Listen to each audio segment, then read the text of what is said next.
देखो रिकॉर्डिंग का मैसेज गया और स्क्रीन शेयर। Yes ma'am. ठीक है।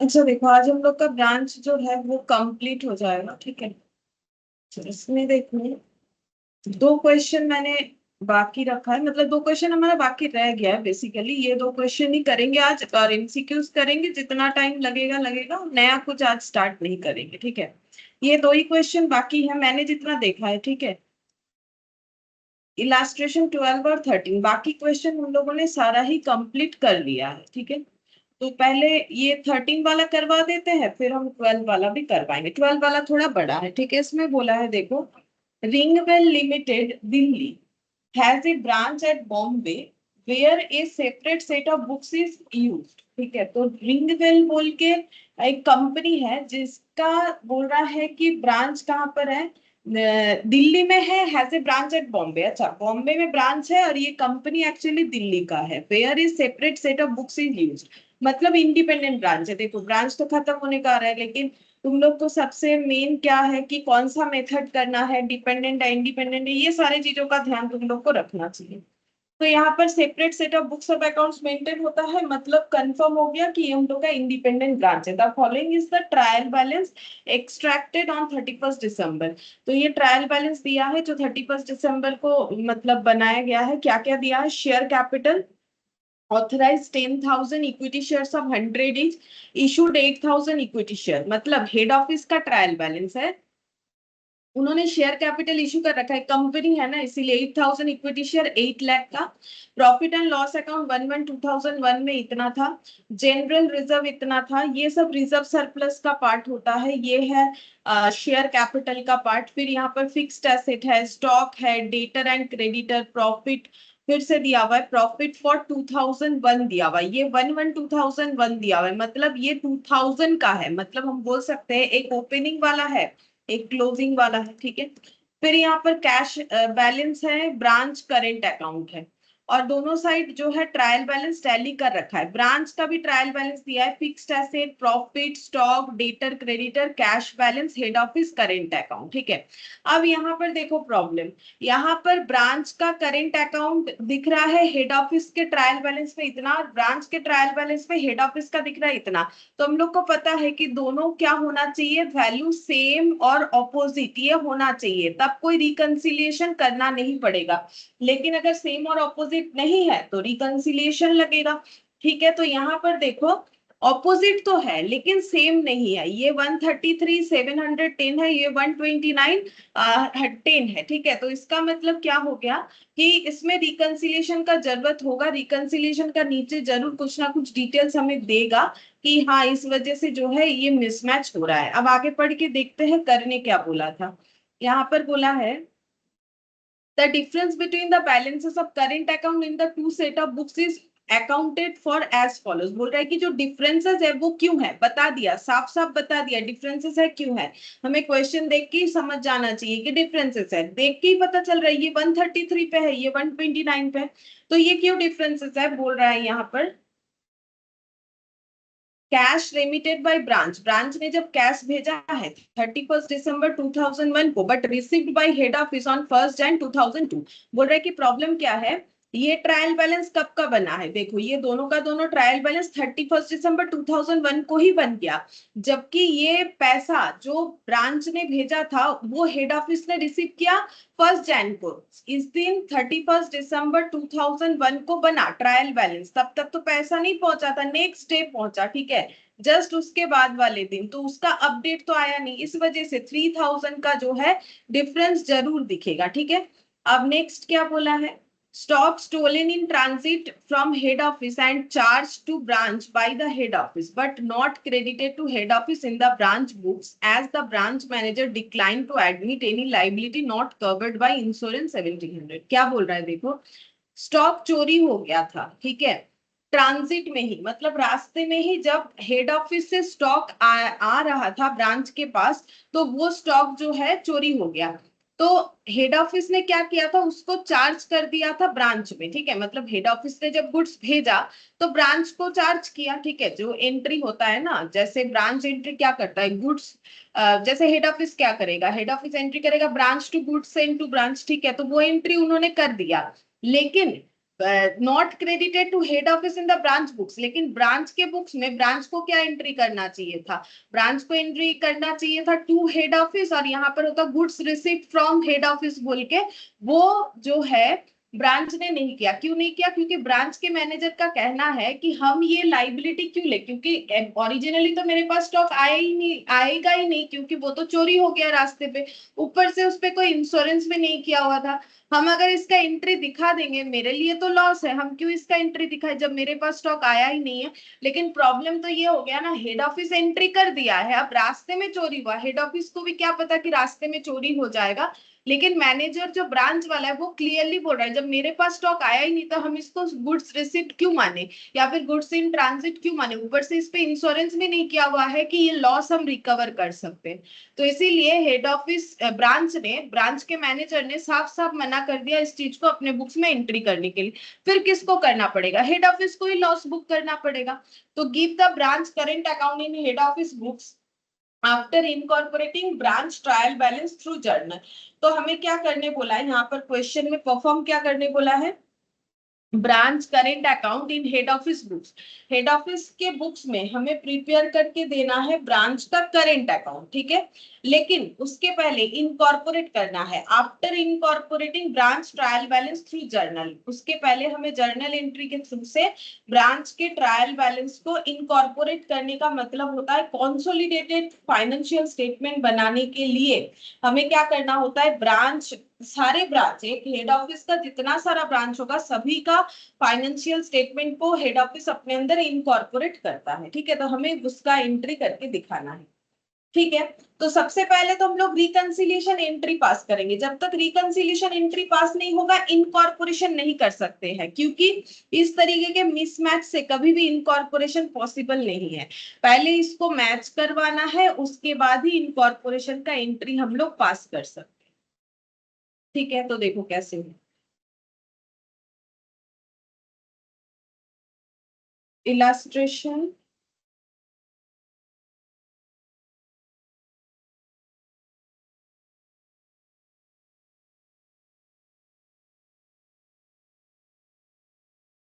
थर्टीन है।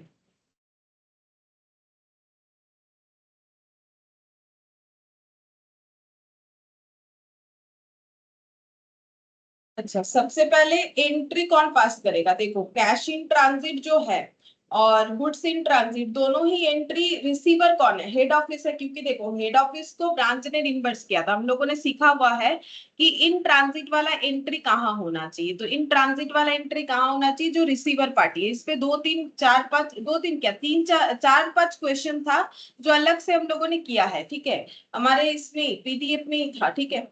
अब हम लोग सबसे पहले रिकंसिलिएशन का एंट्री पास करवाएंगे, आफ्टर दैट हम लोग बाकी क्वेश्चन को सॉल्व कर पाएंगे, ठीक है।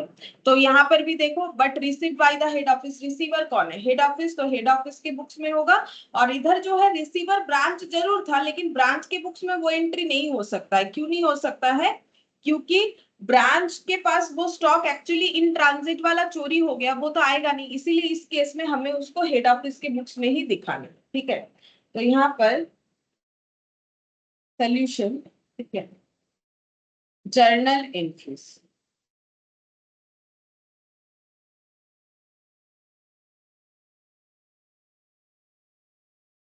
डेट हो जाएगा हम लोग का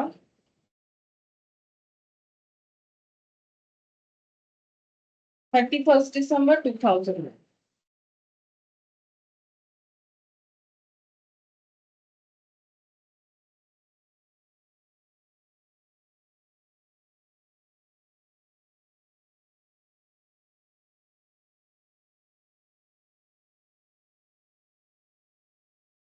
cash in transit account debit, ये कौन एंट्री कर रहा है, in the books of head office हो रहा है, ठीक है। तो cash in transit to branch account, to branch. और यहाँ पर क्योंकि ब्रांच का करेंट अकाउंट बोल के नाम यूज किया गया है, तो हम लोग भी करेंट अकाउंट ही लिखे, 3000 3000 तीन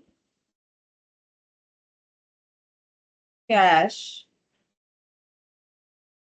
received by the branch on 31st December but received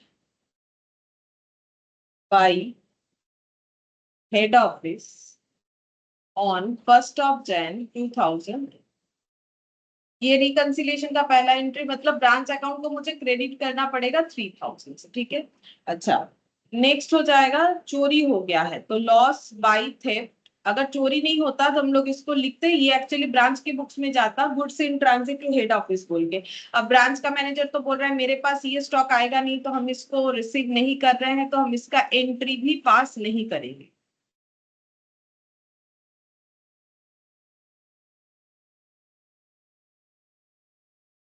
good morning. Good morning ma'am. Loss by theft account debit to branch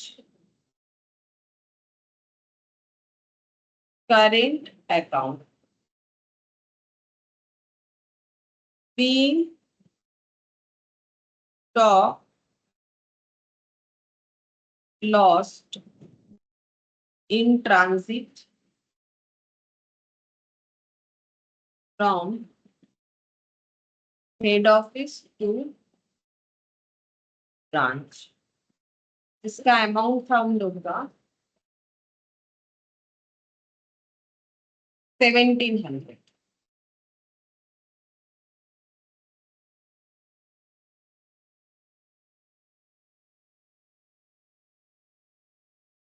तो ये हम लोग का हो गया रिकंसिलिएशन एंट्री। ये जो एंट्री वाई, ये रिकंसिलिएशन एंट्री वाई। अब इनकॉर्पोरेशन एंट्री भी हमें करना पड़ेगा, तो यहाँ पर लिख देते हैं order to incorporate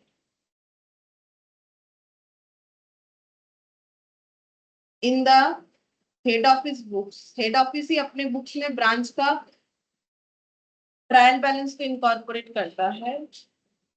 the given branch trial balance which has been drawn up after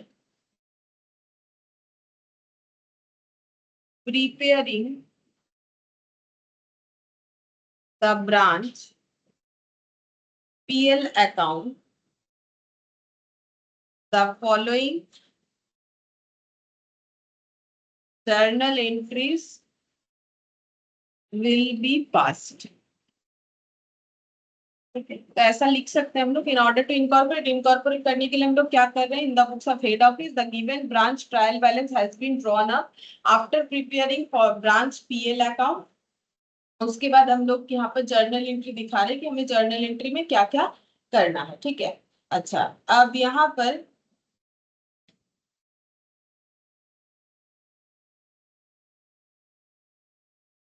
journal entries लिखते हैं, इनकॉर्पोरेशन एंट्री, ठीक है। अच्छा, अभी देखो हम लोगों का ये सही हो गया है कि नहीं। देखो, ब्रांच करेंट अकाउंट 2 बार ही क्रेडिट होगा, ठीक है। तो हेड ऑफिस के यहाँ पर देखो सही हुआ है कि नहीं। ये जो बैलेंस है इसको तो करेक्ट करने के लिए हम लोगों ने ये एंट्री पास किया है, तो ये सही हुआ है कि नहीं कैसे देखेंगे। ब्रांच का करेंट अकाउंट हम लोगों ने क्रेडिट किया, एक बार 3000 से और एक बार 1700 से, ठीक है। तो 3000 और एक बार 1700, तो इसमें देखो कितना आ रहा है, 133,710 माइनस 3000 और माइनस 1700 टू 1,29,000। ये देखो 1,29,010, यही वाला हम लोग का बैलेंस था। ये देखो हम दिखा रहे 1,29,010 मैच हो गया, ठीक है। ब्रांच में और हेड ऑफिस दोनों के बुक्स में दोनों का अकाउंट्स का बैलेंस जो मिसमैच दिख रहा था वो मैच हो गया, ठीक है। वो रिकंसिलिएशन एंट्री पास करने के बाद, अब मतलब पहला वाला हो गया हम लोग का। अब दूसरा हमें क्या करना है, इनकॉर्पोरेशन एंट्री पास करना है। अब इनकॉर्पोरेशन एंट्री पास करने के लिए सबसे पहले हमें क्या करना पड़ेगा, ब्रांच के ट्रायल बैलेंस में जितने भी आइटम है सभी को हेड ऑफिस टेक ओवर करेगा। ट्रायल बैलेंस को इनकॉर्पोरेट करना है, ट्रायल बैलेंस के जितने भी आइटम है उसको हेड ऑफिस टेक ओवर करेगा, ठीक है। अच्छा तो कैसे लिखेगा, फिक्स्ड एसेट, ये देखो ये सब एसेट डेबिट होगा, फिक्स्ड एसेट डेबिट होगा, स्टॉक डेबिट होगा, ठीक है, डेटर डेबिट होगा, क्रेडिटर क्रेडिट हो जाएगा, कैश डेबिट होगा, तो डेबिट आइटम सारा डेबिट कर देंगे और क्रेडिट में एक ही है, क्रेडिटर को क्रेडिट कर देंगे, ठीक है। तो ट्रायल बैलेंस में जो भी रहेगा उसे हमें इनकॉर्पोरेट करने का एंट्री पास करना पड़ेगा, ठीक है। तो यहाँ पर लिखेंगे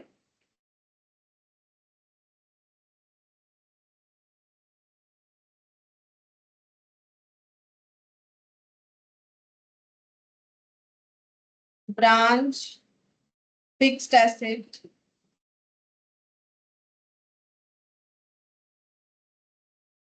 account debit branch stock account debit branch debtor account debit, और देखते हैं क्या था, fixed asset stock debtor cash, cash है।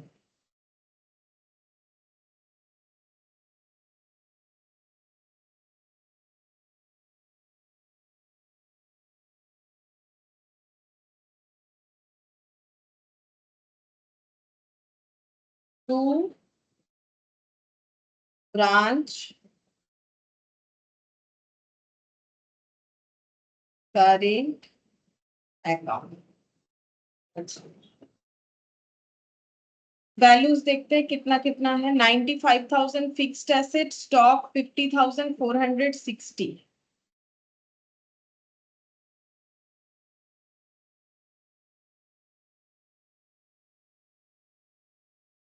Branch debtor 19,001, branch cash 6,550। अच्छा अब इसका टोटल लगाना पड़ेगा, 95,000 plus 50,460 plus 19,100 plus 6,550, 1,71,110।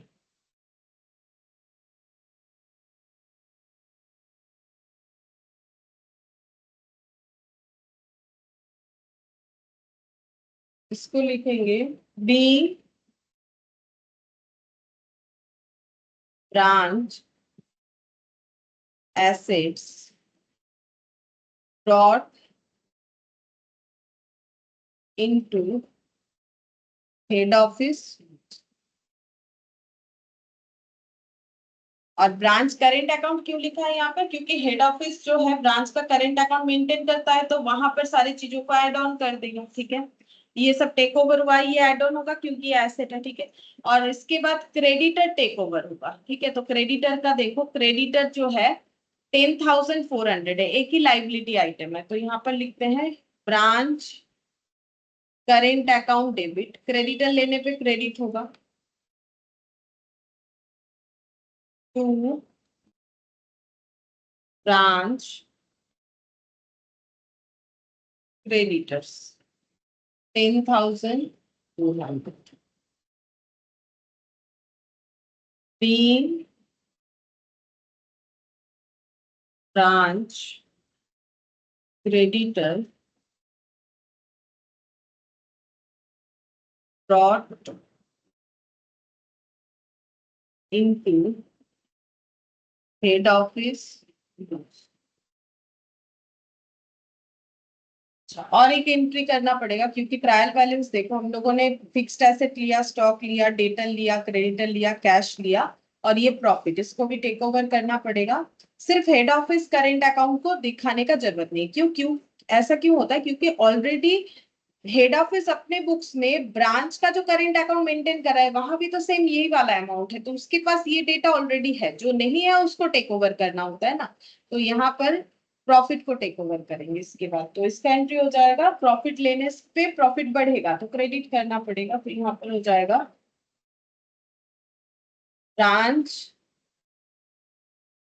Current account debit to profit and loss account 31,700 being profit for the year। तो हम लोग का जो बोला था एंट्रीज करने वो तो हो गया, और हमें एक चीज प्रिपेयर करने बोला था, ब्रांच करेंट अकाउंट प्रिपेयर करने बोला था। ठीक है, तो ब्रांच का करेंट अकाउंट प्रिपेयर करना पड़ेगा। यहाँ पर बनाते हैं ब्रांच का करेंट।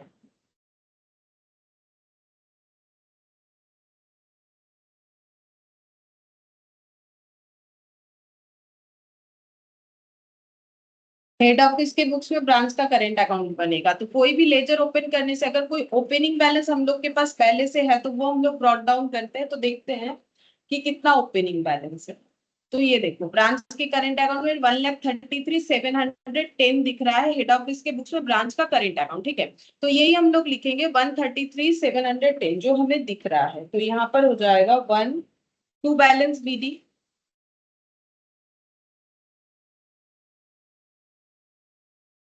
डेबिट साइड में है 1,33,710।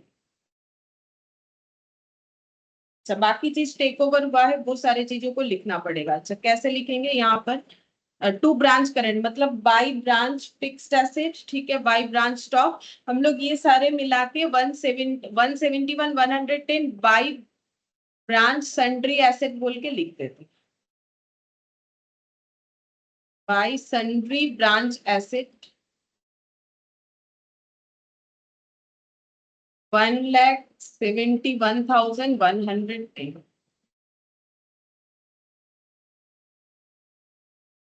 अच्छा, नेक्स्ट देखते हैं, टू ब्रांच क्रेडिटर है,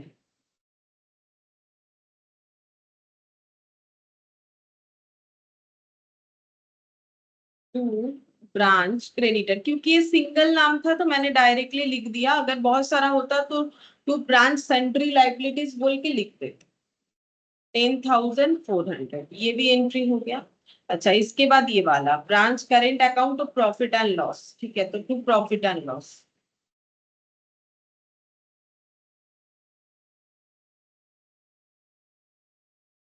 टू प्रॉफिट एंड लॉस 31,700। और क्या एंट्री होगा, ये वाला यहाँ पर जो रिकंसिलिएशन हुआ था, cash in transit to branch by cash in transit by loss by theft, by cash in transit 3,000,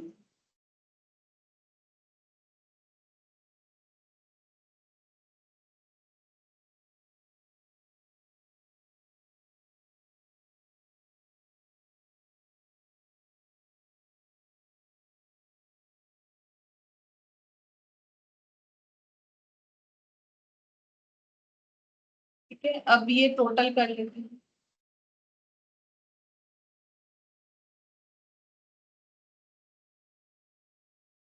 plus 4,700, 175,810,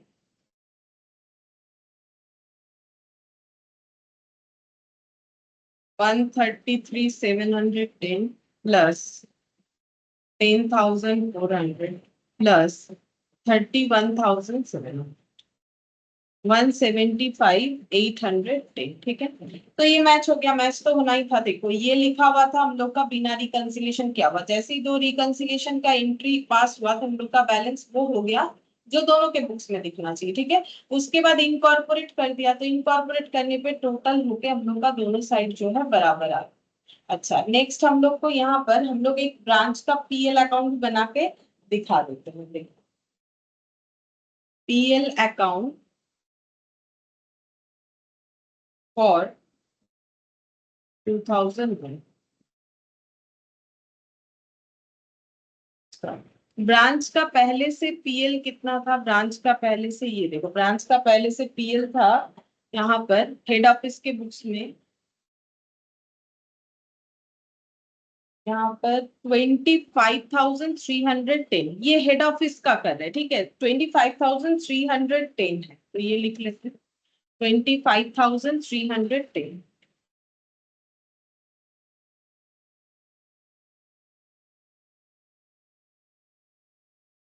good morning Krishna.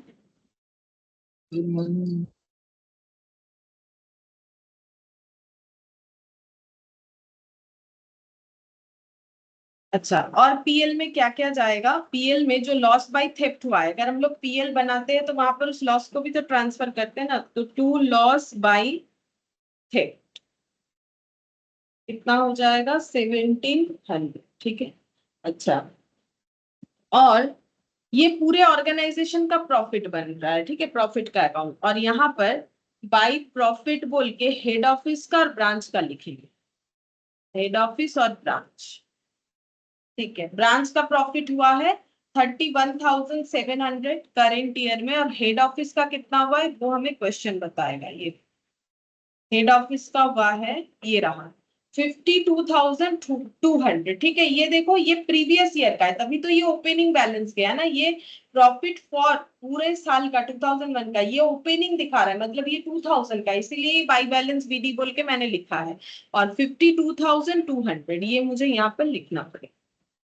ये प्रीवियस ईयर का प्रॉफिट, ये करेंट ईयर का ब्रांच और हेड ऑफिस दोनों का प्रॉफिट, और पीएल में एक एक्सपेंस, एक लॉस गया है, एक्सपेंस नहीं लॉस गया है। अब हम लोग चेक करेंगे कितना प्रॉफिट बन रहा है ऑर्गेनाइजेशन टू बैलेंस सीडी।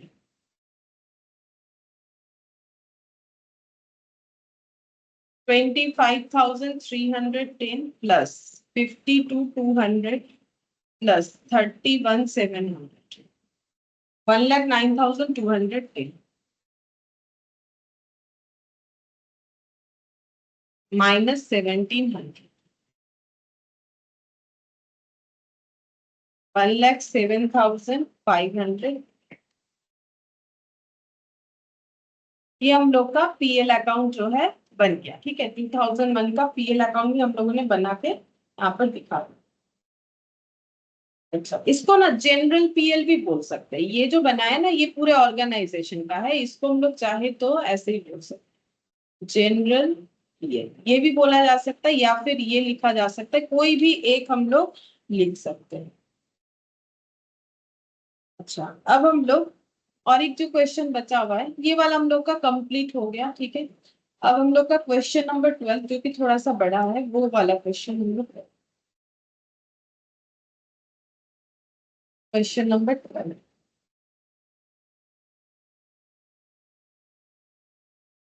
अच्छा देखो, इसमें बोला है affix of Kolkata has a branch eight Delhi. ठीक है, तो जो ब्रांच है वो दिल्ली में है, और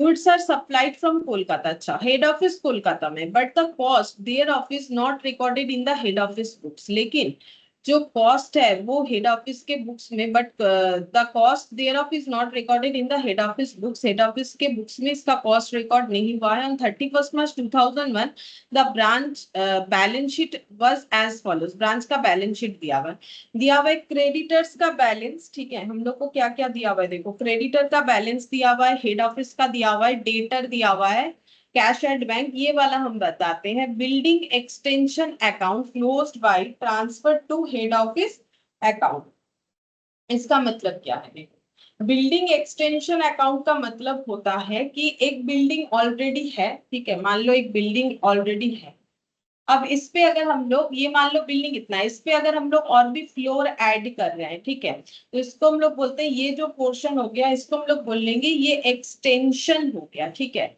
एक्सटेंशन करवा दिया गया यहाँ से यहाँ तक, तो बोल रहा है बिल्डिंग एक्सटेंशन अकाउंट क्लोज को क्लोज कर दिया गया है by transfer to head office account. मतलब जो बिल्डिंग एक्सटेंशन अकाउंट बना था, जैसे बिल्डिंग बनने से बिल्डिंग अकाउंट, बिल्डिंग का एक्सटेंशन करवा रहे तो नाम दे दिया है बिल्डिंग एक्सटेंशन अकाउंट, ये कहाँ क्लोज हो जाएगा? ये हेड ऑफिस में क्लोज हो जाएगा। इसका मतलब है कि इसका जो लेजर है वो अब से हेड ऑफिस मेंटेन करेगा। इस बात का मतलब होता है कि अब से अकाउंट जो है वो हेड ऑफिस मेंटेन करेगा। बिल्डिंग एक्सटेंशन अकाउंट का मतलब ब्रांच क्या एंट्री पास करेगा? Head office account debit to building, जैसे बिल्डिंग दे देने पे होता है वैसे बिल्डिंग एक्सटेंशन अकाउंट बोल के इस चीज को ट्रांसफर कर देगा बिल्डिंग एक्सटेंशन अकाउंट। ठीक है। तो ये हमें दिया हुआ है। तो ये जो बिल्डिंग एक्सटेंशन अकाउंट दिख रहा था, इसका मैंने एक बार मतलब बता दिया, क्योंकि ये थोड़ा सा अलग है, ऐसा पॉइंट हमें पहले नहीं मिला हुआ। फिर बोल रहा है ड्यूरिंग द 6 मंथ्स, ठीक है, 6 मंथ्स के अंदर, जो कि एंड हो रहा है 30 सितंबर 2001, the following transactions took place at Delhi. मतलब ब्रांच में ये 6 मंथ्स में, अब 6 मंथ्स कैसे हुआ, क्योंकि इनका ईयर देखो स्टार्ट कब होता है, एंड तो 31 मार्च को होता है, तो स्टार्ट 1 अप्रैल को हुआ होगा। तो अप्रैल से लेके सितंबर तक काउंट कर सकते हो, अप्रैल मई जून जुलाई अगस्त सितंबर, जो है कि 6 मंथ्स होता है। ठीक है, तो 6 मंथ्स का हमें डेटा दिया हुआ है, किस चीज का, सेल्स का, परचेज का, वेजेस पेड का, सैलरीज दिया हुआ, inclusive of advance of 2000, general expense, fire insurance paid for 1 year, remittance to head office, managers salary, collection from debtor, discount allowed, discount earn, cash paid to creditor, building account, further payment. इसका मतलब है, देखो बाकी तो पढ़ के समझ में आ ही रहा है क्या दिया हुआ है, जैसे सेल्स इनकम है, परचेज एक्सपेंस है, वेजेस पेड एक्सपेंस है, सैलरी एक्सपेंस है, लेकिन ये जो एडवांस किया है ये हम लोग का करेंट एसेट होता है। जनरल एक्सपेंस एक्सपेंस है, फायर इंश्योरेंस एक्सपेंस है। हम लोग को यहाँ 6 मंथ्स का डेटा लेके चलना चाहिए यहाँ, क्योंकि पूरे 1 ईयर का दिया हुआ है, तो इसका कुछ पोर्शन हम लोग का एक्सपेंस होगा और कुछ पोर्शन हम लोग का करेंट एसेट होगा, क्योंकि फिर से एडवांस हो जाएगा। फिर रेमिटेंस टू हेड ऑफिस बोला है, हेड ऑफिस को रेमिट किया गया है ब्रांच के तरफ से अमाउंट, ठीक है। उसके बाद मैनेजर सैलरी एक्सपेंस है, कलेक्शन फ्रॉम डेटर, ठीक है, डेटर से पैसा मिला है, ठीक है, डिस्काउंट अलाउड है, ये हम लोग का लॉस है बोल सकते हैं, मतलब एक्सपेंस है बोल सकते हो, एक्सपेंस लॉसेस, और डिस्काउंट अर्न ये हम लोग का इनकम हो गया, कैश पेड टू क्रेडिटर ये गेन होता है बेसिकली, ठीक है, इनकम एंड गेन्स की तरह गेन्स होता है, discount earn, cash paid to creditor, building account, further payment, मतलब हम लोग फिर से बिल्डिंग अकाउंट के लिए 4000 पेमेंट किए हैं, ठीक है। ये दिल्ली ब्रांच डेटा दिया है, तो ब्रांच का एक्सपेंसेस है, cash in hand, cash at bank दिया है। Set out the head office account in Delhi books, हमें क्या करना है, दिल्ली बुक्स में हेड ऑफिस का अकाउंट सेट ऑफ करना है, मतलब ब्रांच के बुक्स में हेड ऑफिस का अकाउंट ओपन करके देना है, and the branch balance sheet, और ब्रांच का बैलेंस शीट बनाना है एज ऑन 30 सितंबर 2001, also give journal entries in the books of Delhi. Delhi books में हमें क्या दिखाना है, जर्नल एंट्री भी दिखाना है, बस इतना ही बोला है, लेकिन क्वेश्चन को करने में हमें टाइम लगेगा, ठीक है। क्या क्या प्रिपेयर करना है, पहला बात है हम लोग को एक हेड ऑफिस अकाउंट बना के देना है, ठीक है। दूसरा है हमें दिल्ली बुक्स, यहाँ पर दिल्ली बुक्स में और ब्रांच बैलेंस शीट बना के देना है, also give journal entries in Delhi books, ठीक है। तो इतने सारे पॉइंट हमें कवर करने हैं। ठीक है, तो देखो हम लोग को जो भी प्रिपेयर करना है उसके हिसाब से हम लोग यहाँ पर स्ट्रक्चर बनाते हैं। तो सबसे पहले यहाँ पर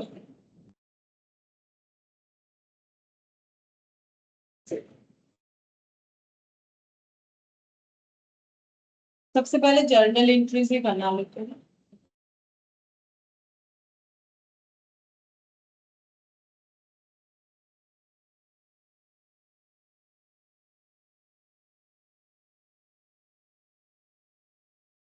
जर्नल एंट्रीज के बाद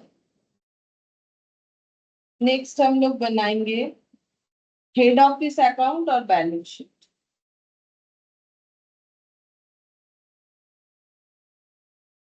जर्नल एंट्रीज के लिए हम 2 पेज जगह रख देते हैं, head office account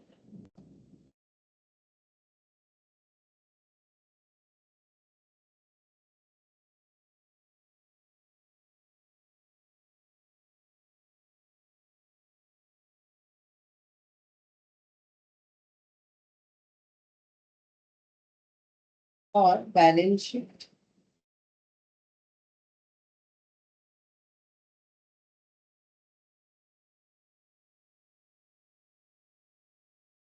balance sheet Delhi branch का हमें बनाने के लिए बोला है, बैलेंस शीट एज ऑन 30 सितंबर ब्रांच का।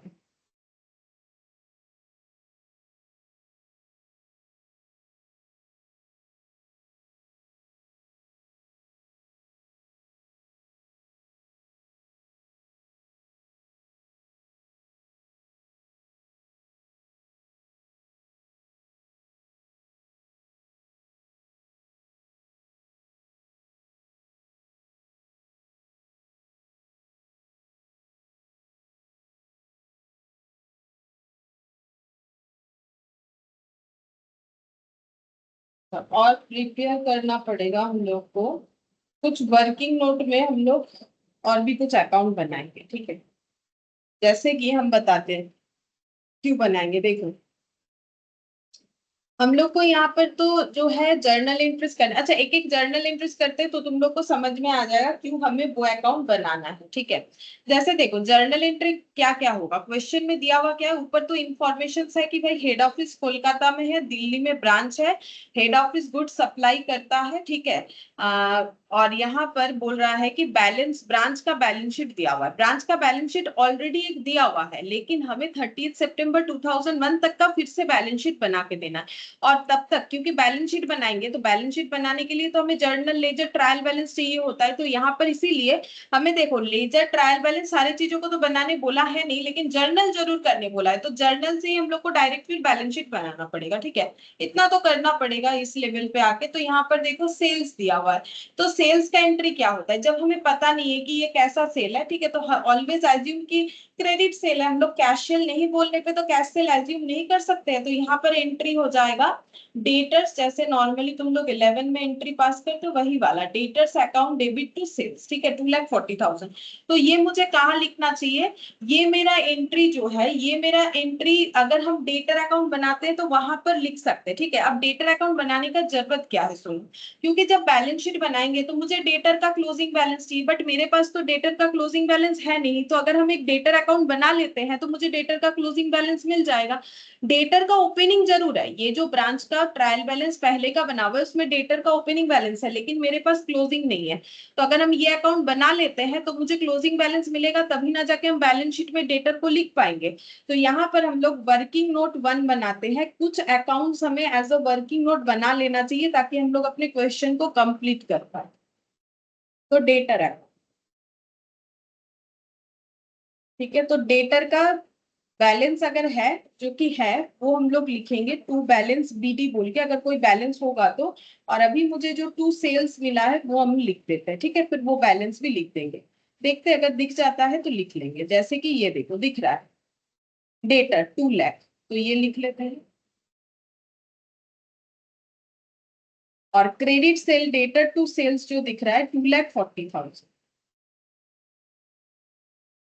हो गया, ठीक है। अच्छा, अब नेक्स्ट देखते हैं क्या जर्नल एंट्री होगा, परचेज, तो इसका एंट्री क्या होता है, परचेज टू क्रेडिटर, ठीक है। तो हमें क्रेडिटर अकाउंट में बना लेना चाहिए, क्यों, क्योंकि क्रेडिटर अकाउंट बनाएंगे तो क्रेडिटर का क्लोजिंग बैलेंस बैलेंस शीट में लिख पाएंगे, क्योंकि हमारे पास क्रेडिटर का क्लोजिंग बैलेंस नहीं है। क्योंकि देखो बैलेंस शीट में क्या क्या आइटम जाएगा, एक तो डेटर जाएगा दिख रहा है, कैश जा सकता है, क्रेडिटर जाएगा, ठीक है। बाकी एक्सटेंशन वाला भी बताते हैं। तो पहले हम यहाँ पर एक क्रेडिटर अकाउंट का भी जो है वर्किंग नोट बना लेंगे।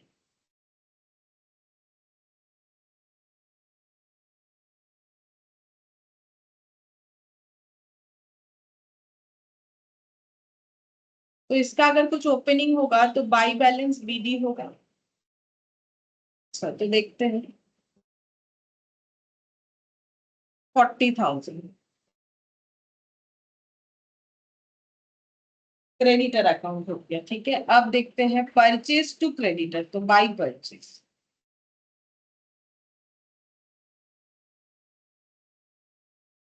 48,000,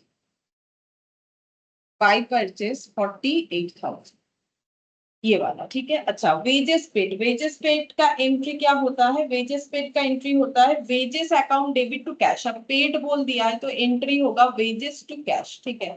तो हम लोग एक कैश अकाउंट भी बना लेते हैं, क्योंकि उसका भी तो हमें बैलेंस शीट में डिटेल्स लिखना पड़ेगा, क्योंकि हमें तो बैलेंस शीट बनाने के लिए क्लियरली बोल दिया है कि बैलेंस शीट बनाओ, तो हम एक वर्किंग नोट 3 बना लेते हैं, कैश एंड बैंक अकाउंट भी।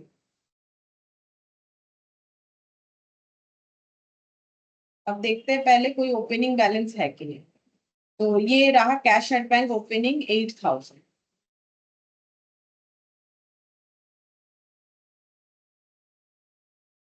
बाई वेजेस, वेजेस पेड हुआ है तो बाई वेजेस हम लोग का 20,000। फिर बोला है सैलरी इंक्लूसिव ऑफ एडवांस, ठीक है, एडवांस 2000 है तो 6400 में अगर 2000 एडवांस है तो एक्सपेंस कितना काउंट होगा, 4400। ये मेरा ड्यूरिंग द ईयर का एक्सपेंस होगा, ये एडवांस है। अब दोनों का अलग अलग एंट्री होता है। जो एक्सपेंस होता है उसका एंट्री ऐसे होना चाहिए, सैलरी टू कैश, ठीक है, ये हम लोग का सैलरी जो है ये पेमेंट हुआ है, ठीक है, सैलरी 6400, कुछ नहीं बोला है, मतलब पेड ही है बेसिकली।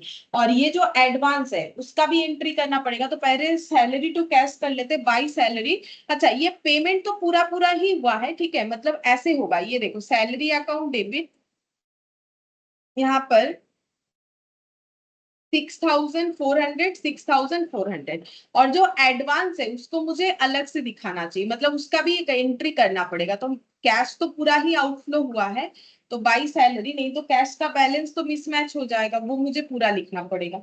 अब जो एडवांस हुआ है उसका एंट्री क्या होना चाहिए, एडवांस हम लोग का एसेट होता है तो एंट्री होना चाहिए salary advance account debit to salary, ये होना चाहिए। तो ऑटोमेटिकली वो, देखो अभी मैंने क्या लिखा, सैलरी टू कैश 6400, अगर हम इसके बाद लिखते हैं सैलरी एडवांस टू सैलरी, जो कि एडवांस का एंट्री होता है, ठीक है, 2000 रुपए है, तो ऑटोमेटिकली देखो सैलरी 2000 और 6400 मतलब कैंसिल आउट होके 4400 हो रहा है। ये एंट्री कहाँ करेंगे, देखो इसके लिए हम लोग इसको जर्नल एंट्री का जो जगह रखे ना वहां पर कर देंगे, ठीक है, क्यों, क्योंकि इसके लिए तो हम लोगों ने कोई अकाउंट बनाया नहीं, हमें जरूरत भी नहीं है, ठीक है, क्योंकि एडवांस अमाउंट डायरेक्टली हमारे बैलेंस शीट में जा सकता है, ठीक है। तो हम यहाँ पर अब एंट्री भी करना स्टार्ट करते हैं, एक ही साथ सारे चीजों को कर रहे हैं।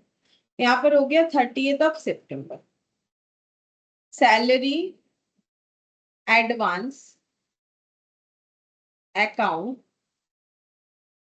डेबिट टू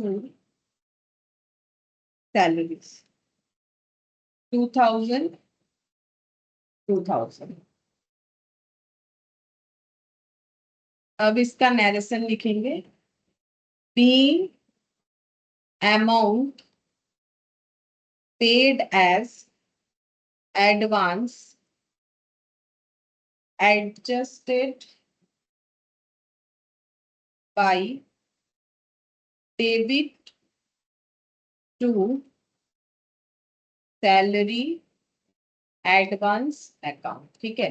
तो जो अमाउंट हम लोगों ने एडवांस पे किया है उसे सैलरी एडवांस अकाउंट बोल के हम लोग दिखा देंगे। अच्छा, ये और कहाँ जाएगा, ये बैलेंस शीट में जाएगा एसेट साइड में, एडवांस सैलरी या सैलरी एडवांस बोल के, ठीक है, एसेट साइड में हम लिख लेते हैं।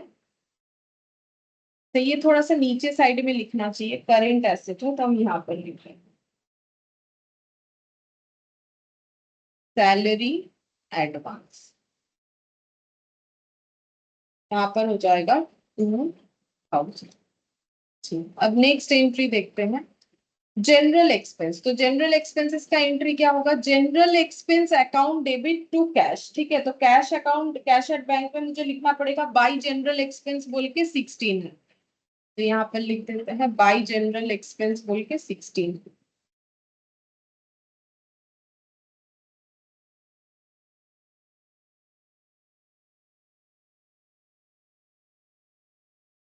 बाई जनरल एक्सपेंस बोल के 1600।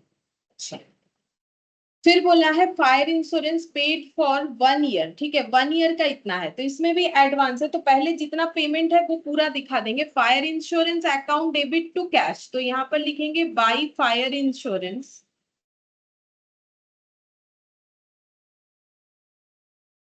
3200, एक बार देख लेते हैं, हाँ 3200। अब जितना एडवांस है उसको मुझे यहाँ जर्नल एंट्री में दिखाएंगे,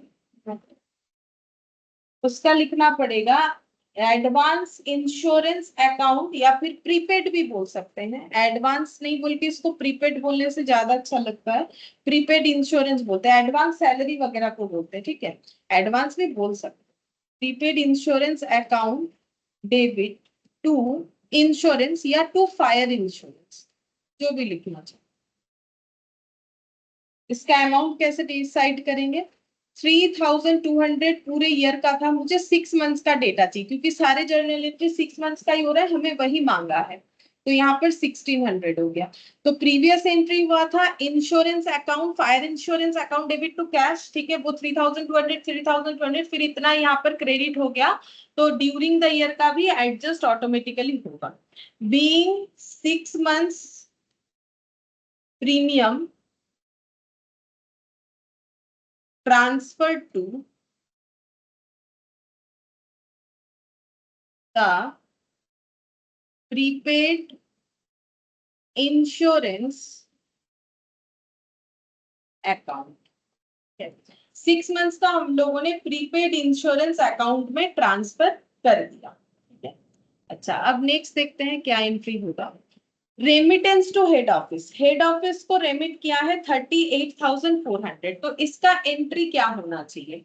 तो इसका एंट्री हेड ऑफिस को जो रेमिट किया है इसका एंट्री हम लोग का कुछ ऐसा होना चाहिए। हेड ऑफिस अकाउंट डेबिट, ये देखो हेड ऑफिस को रेमिट कर रहा है ब्रांच, तो head office account debit to हो जाएगा कैश, कैश रेमिट कर रहा है 38,400, ये एंट्री होना चाहिए। देखो नॉर्मल जैसे तुम लोग 11 में जर्नल एंट्री कर तो वही सोचना। Head office account debit to cash, मतलब एक तो मेरा कैश अकाउंट में जाएगा, दूसरा मेरा हेड ऑफिस अकाउंट में जाएगा, ठीक है। तो यहाँ पर लिखते हैं हेड ऑफिस अकाउंट में हम लोग लिखेंगे हेड ऑफिस टू कैश, ठीक है, तो ये टू कैश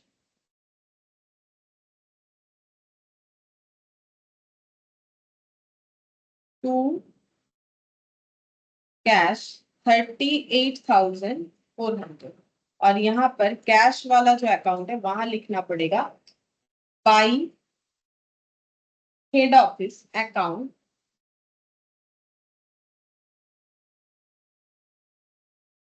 38,400।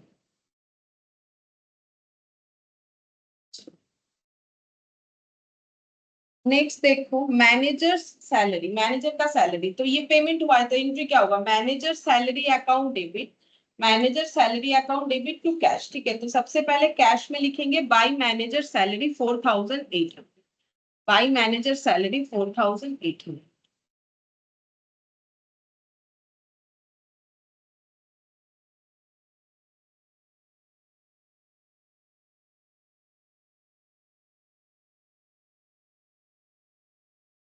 इसके बाद कलेक्शन फ्रॉम डेटर, इसका एंट्री क्या होता है, cash to debtor, collection from debtor, तो एक तो डेटर वाले अकाउंट में जाएगा, दूसरा कैश में जाएगा। कैश में लिखना पड़ेगा टू डेटर 1,60,000, कैश में लिखेंगे टू डेटर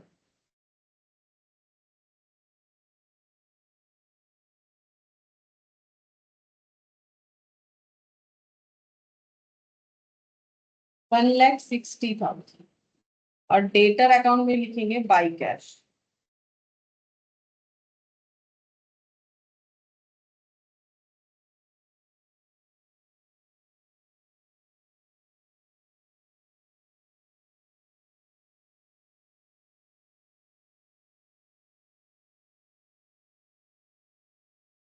वन लैख 60,000। अच्छा, डिस्काउंट अलाउड, तो डिस्काउंट अलाउड का एंट्री क्या होता है, discount allowed account debit to debtor, क्योंकि डेटर को ही डिस्काउंट दिया जाता है तो ये डेटर अकाउंट में जाएगा। बाई डिस्काउंट अलाउड 8,000,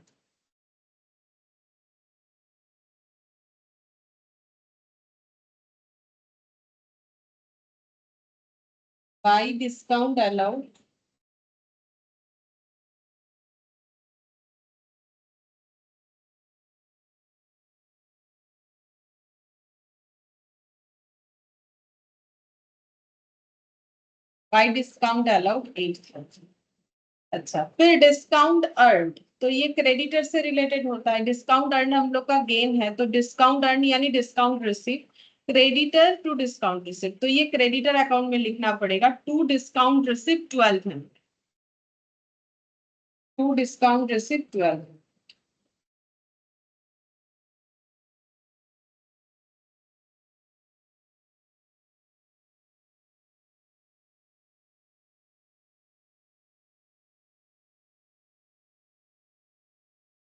अच्छा, फिर इसके बाद कैश पेड टू क्रेडिटर, तो एंट्री क्या होता है, creditor to cash, creditor to cash, तो कैश अकाउंट में और क्रेडिटर दोनों में जाएगा 60,000, ठीक है। तो यहाँ पर लिखेंगे टू कैश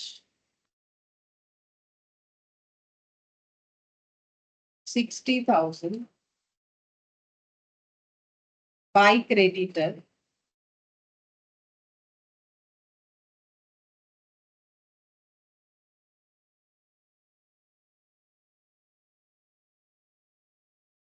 $60,000, ठीक है।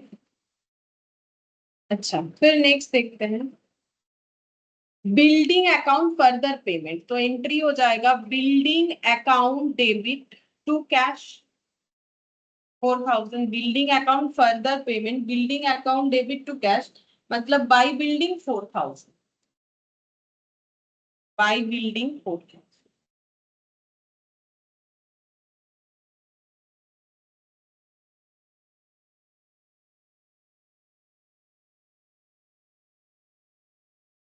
नेक्स्ट देखते हैं बिल्डिंग के बाद cash in hand cash at bank, ये दोनों हम लोग को दिया हुआ है, ये हम लोग के बैलेंस शीट में जाना चाहिए। Cash in hand cash at bank 1,600 और 28,000,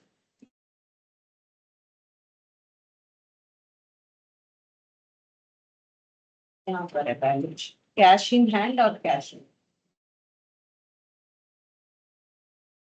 इन हैंड, पहले कैश एट बैंक और एंड में cash in hand. Cash in hand था 1,600, कैश एट बैंक देखते हैं भूल गए, cash at bank 28,000,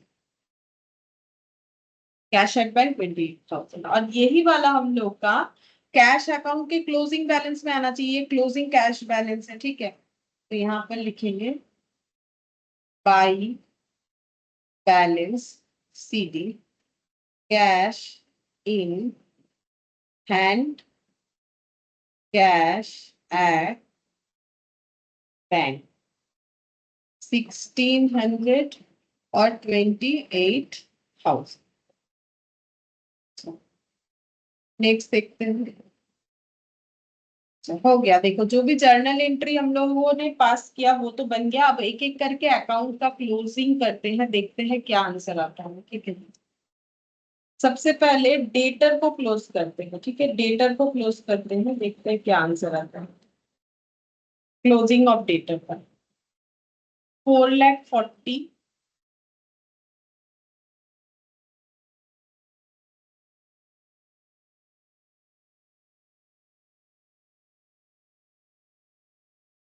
minus 1,68,000 2,72,000 closing debtor 2,72,000, ये हम लोग का क्लोजिंग डेटर निकल गया 6 मंथ्स के ट्रांजैक्शन के बाद। यही सेम अमाउंट हमें एसेट का डेटर में मतलब एसेट साइड में बैलेंस शीट में डेटर बोल के 2,72,000 लिखना चाहिए। तो यहाँ पर लिखते हैं debtor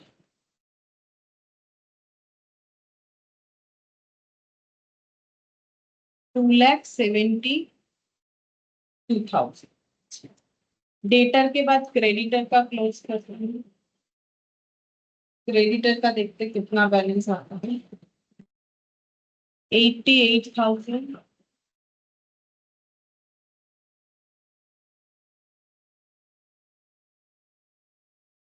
88 minus 60,000 minus 1,200 26,800 to balance sheet. तो ये क्रेडिटर का बैलेंस हमें बैलेंस शीट में लाइबिलिटी साइड में लिख देना चाहिए। क्रेडिटर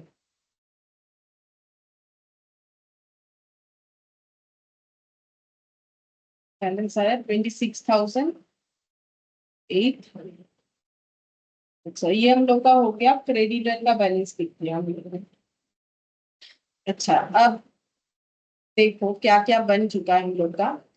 हेड ऑफिस अकाउंट अभी बाकी है, हम लोग का कंप्लीट नहीं हुआ है, बैलेंस शीट भी आधा अधूरा है, लेकिन जो हम लोगों ने, हाँ ये वाला इसको भी बंद करना पड़ेगा कैश अकाउंट। इसको बंद करते, ये मैच हो जाएगा। क्यों? क्योंकि इसका क्लोजिंग बैलेंस भी दे दिया था, तो ये मैच हो जाना चाहिए। क्योंकि हमें तो कुछ बोला नहीं कि कुछ बैलेंस बचे तो वो कैश से किसी तरीके से रिलेटेड है, देखते हैं। 1,68,000 यहाँ पर टोटल, 1,68,000 -28,000 -1,600 -4,000 -60,000 -4,800, 38,400, 3,200, 1,600, 6,400, 20,000, जीरो। ठीक है, बैलेंस मैच हो गया। क्योंकि क्लोजिंग बैलेंस दिखा दिया हुआ था, कैश अकाउंट का ओपनिंग दिया हुआ था, ठीक है, ओपनिंग दिया हुआ था, क्लोजिंग दिया हुआ था, कितना कैश आया और कहाँ कहाँ कैश खर्चा हुआ, सारा चीज दिया हुआ था। तो मेरे पास टोटल जितना कैश था उससे सारे खर्चे पेमेंट करने के बाद जो कैश बचा वो बैलेंस मुझे दिया हुआ था, तो वो हो गया। ठीक है, वो हम लोगों ने लिख लिया। तो देखो, जो भी हम लोगों ने एडिशनल जो वर्किंग नोट्स के लिए बनाया था वो सारे अकाउंट बन गए, लेकिन अभी भी हम लोग का सोल्यूशन कंप्लीट नहीं हुआ है। हेड ऑफिस अकाउंट भी काफी सारा बाकी है। ठीक है, अब हेड ऑफिस अकाउंट इसीलिए बाकी है क्योंकि हम लोगों ने अभी तक इनकॉर्पोरेशन एंट्री पास नहीं किया है। हाँ, ये जो प्रीपेड इंश्योरेंस किया ना, ये हम लोग को बैलेंस शीट में लिख लेना चाहिए। सैलरी जैसे लिखा है ना एडवांस सैलरी, वैसे प्रीपेड इंश्योरेंस ये लिख लेना पड़ेगा। ठीक है, प्रीपेड इंश्योरेंस अमाउंट कितना था? 16। अमाउंट है हम लोग का 16। ठीक है, अच्छा, बैलेंस शीट कैसे देखने में होगा? जैसे ओल्ड वाला बैलेंस शीट था, कुछ एडिशन कुछ डिलीशन हो सकता है। ठीक है, देखते हैं, देखिए यहाँ पर क्रेडिटर्स हम लोगों ने लिख लिया। हेड ऑफिस का बैलेंस अभी तक नहीं लिखा है, हेड ऑफिस अकाउंट से हेड ऑफिस का बैलेंस आएगा तो लिखेंगे। डेटर लिख लिया है, कैश एट बैंक लिख लिया है। बिल्डिंग एक्सटेंशन ये जो दिया हुआ है ना, ट्रांसफर टू हेड ऑफिस, तो ये तो अभी अब ब्रांच के पास है नहीं, क्योंकि मैंने अभी दिखाया कि ब्रांच अगर बोल रहा है कि building extension account head office को ट्रांसफर कर दिया गया है, तो वो हम लोग का खाली दिखेगा। चाहो तो इसको ऐसे लिख सकते हो। ठीक है, इस तरीके से लिख सकते हैं हम लोग, बिल्डिंग एक्सटेंशन जैसे लिखा हुआ है वैसे हाइफन दे के लिख सकते हैं। अकाउंट ऐसे यहाँ पर ब्लैंक। ठीक है, मतलब यहाँ जैसे दिया हुआ था, closed by transfer to head office account, closed by transfer to head office.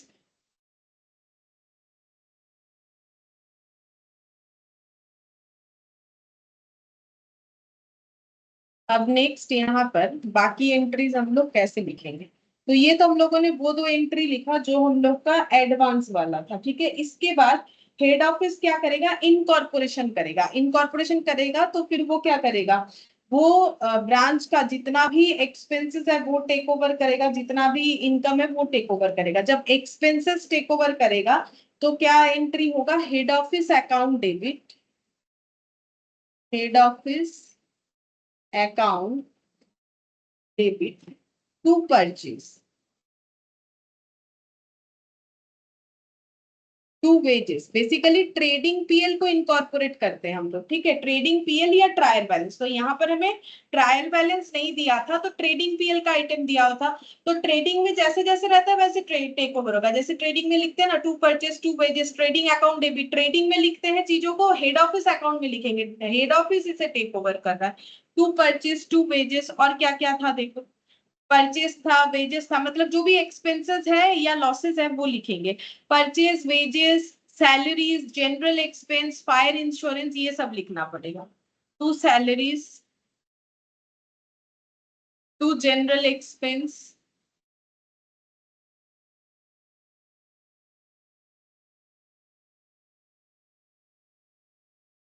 To fire insurance. उसके बाद ये तो रेमिटेंस है, ये कोई एक्सपेंस नहीं है, manager salary, fire insurance,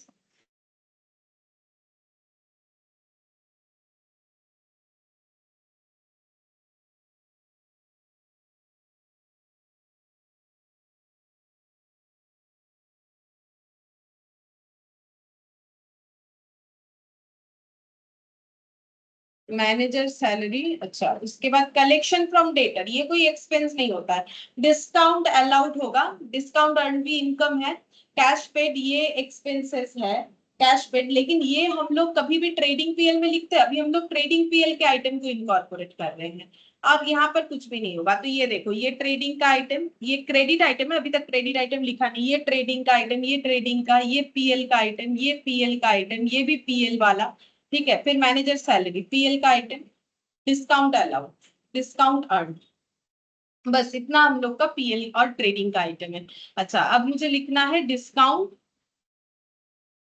allowed, ठीक है, क्योंकि यहाँ पर हम एक्सपेंसेस लिख रहे हैं ना, तो अर्नड वाला नहीं लिख सकते। ठीक है, अब क्या क्या लिखेंगे, जो जो अमाउंट हम लोग ट्रेडिंग या पीएल में लिखते हैं वही अमाउंट से ये सारे चीजों को मुझे रिकॉर्ड करना है। ठीक है, तो देखो कितना कितना अमाउंट होगा।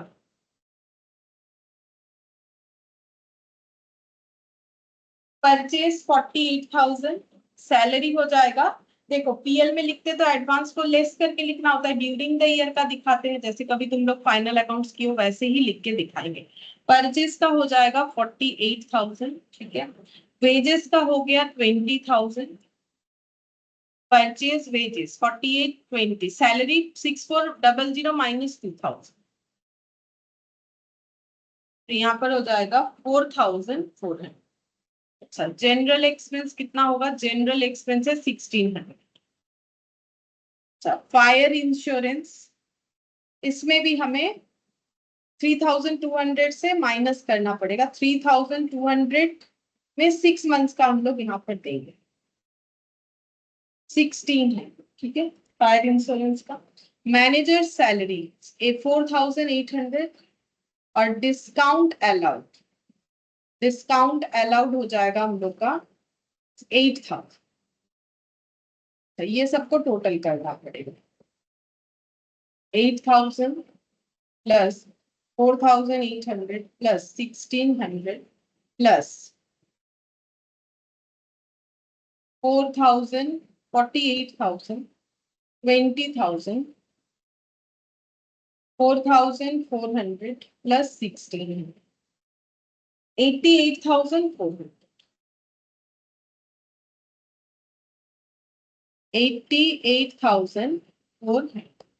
नैरेशन लिख लेते हैं, being transfer of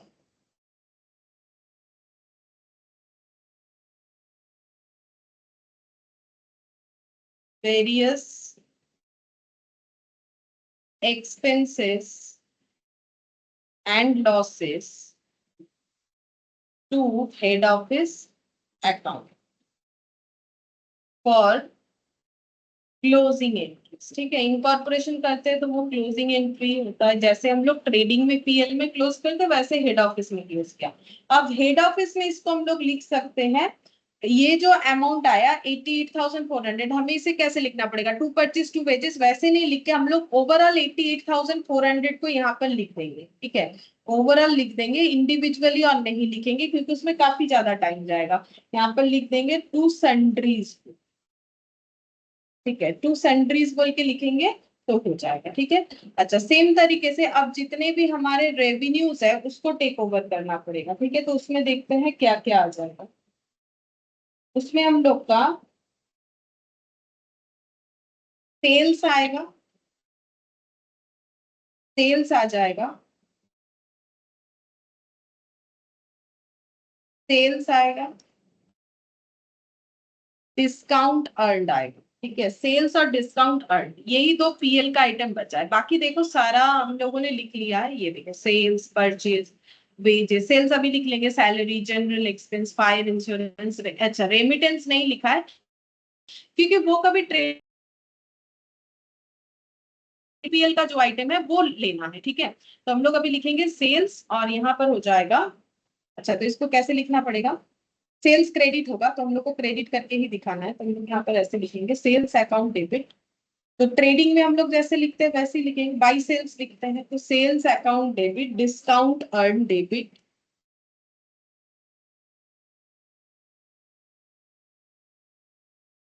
to head office account.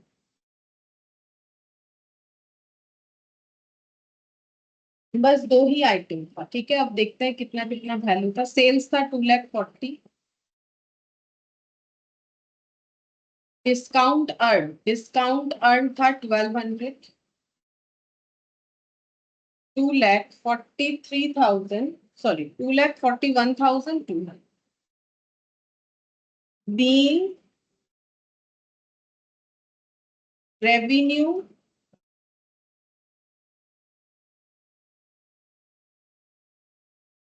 transferred to head office. Head office में लिखेंगे बाई साइड में हेड ऑफिस में लिखेंगे बाई सन्ड्रीज बोल के,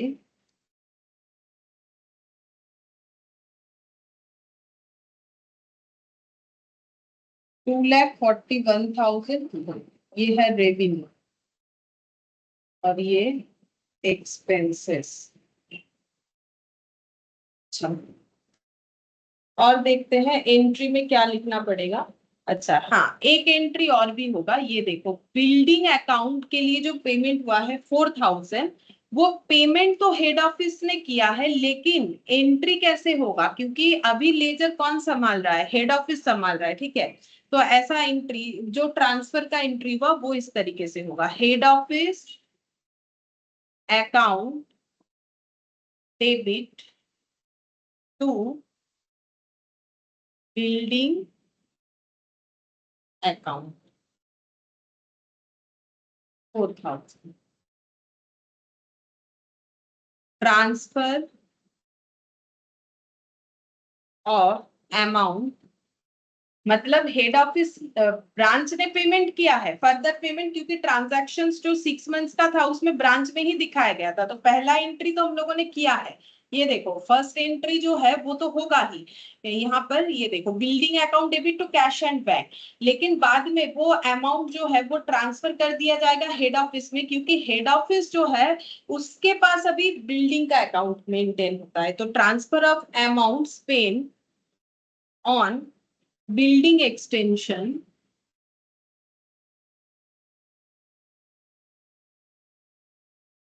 to head office account, ठीक है। बिल्डिंग एक्सटेंशन अकाउंट पे जो खर्चा हुआ है वो हेड ऑफिस अकाउंट में ट्रांसफर हो गया। इसके पहले एक एंट्री हुआ है, ये पहला एंट्री नहीं है, इसके पहले एक एंट्री हुआ है बिल्डिंग एक्सटेंशन टू कैश, ठीक है। अब ये पैसा बाद में हेड ऑफिस को देना पड़ेगा, क्योंकि हेड ऑफिस का लेजर मेंटेन कर रहा है, तो एंट्री हो गया head office to building account, मतलब बेसिकली बिल्डिंग बिल्डिंग कैंसिल हो गया, हेड ऑफिस टू कैश, मतलब ये पैसा हेड ऑफिस को ही देना पड़ेगा, क्योंकि ब्रांच ने इस अकाउंट को उनको हैंडओवर कर दिया है, ठीक है। तो पहले पेमेंट हुआ, उसके बाद वो हेड ऑफिस को वो ट्रांसफर कर देगा कि ये पैसा आप ही को देना है। तो अब ये entry head office to building, तो हेड ऑफिस अकाउंट में लिखना पड़ेगा to building account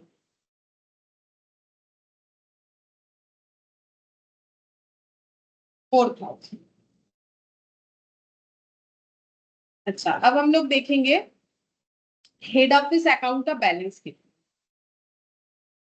head office account का बैलेंस ये देखो 1,68,000 क्रेडिट बैलेंस, 1,68,000। इसका मतलब है कि ब्रांच के बुक्स में दिख रहा है कि उसको हेड ऑफिस को 1,68,000 देना है, ठीक है। इसको हम लोग बोलेंगे बाई बैलेंस पीटी, ठीक है। ये डेट हो गया 1 अप्रैल 2001 को, ठीक है। इतना पैसा जो है ब्रांच को हेड ऑफिस को देना पड़ेगा 1,68,000, और कितना देगा 2,41,200। तो टोटल पेमेंट कितना करेगा, इन दोनों को ऐड कर लेते हैं, 1,68,000 प्लस 2,41,200, तो ये हो गया 4,09,200,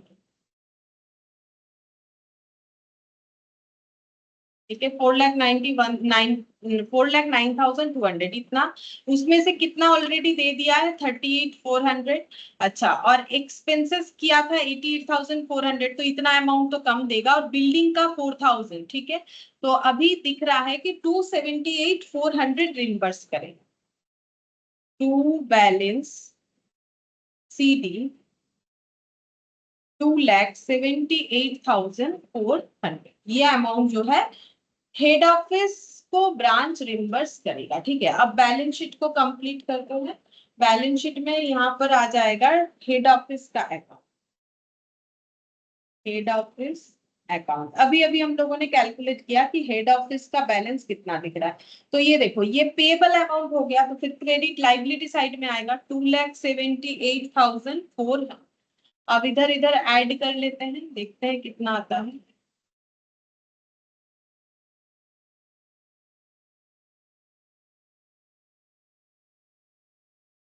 प्लस 26,800, ये हो गया 3,05,200।